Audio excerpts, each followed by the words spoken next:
第9课责任感。一个人能够在事业上取得成就，有许多方面的因素。才智、学识和机缘等固然不可或缺，但追根究底，责任感才是最重要的。所谓责任感，是驱使人们非把事情做好不可的一股动力，是一种积极主动、贯彻始终的处事态度。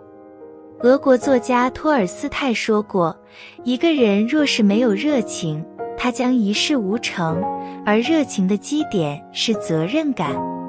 有责任感的人对工作有热忱，成功的几率必然比那些虽然天资聪颖却敷衍塞责的人高。因为有责任感的人大多具备百折不挠的奋斗精神，不成功绝不罢休。中国近代工程师詹天佑就是一个很好的例子。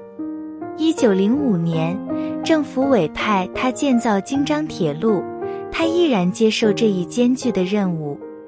虽然面对多方压力，但是詹天佑始终不向困难低头。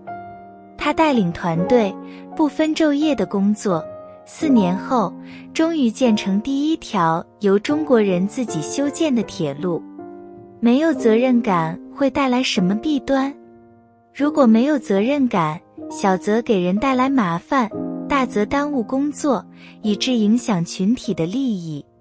没有责任感的人态度马虎，工作也不会有什么成绩。更糟的是，一旦有了差错，他便把责任推得一干二净。这样的人怎么能赢得别人的信任？工作要有责任感，学习也要有责任感。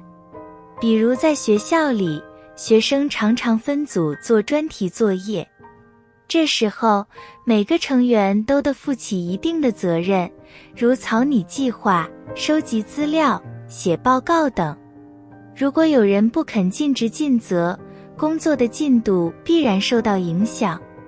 每个人都应该有强烈的责任感，这与个人的荣辱、团队的利益息息相关，我们绝不能掉以轻心。有责任感才能在事业上取得成功，才能为社会和国家做出贡献。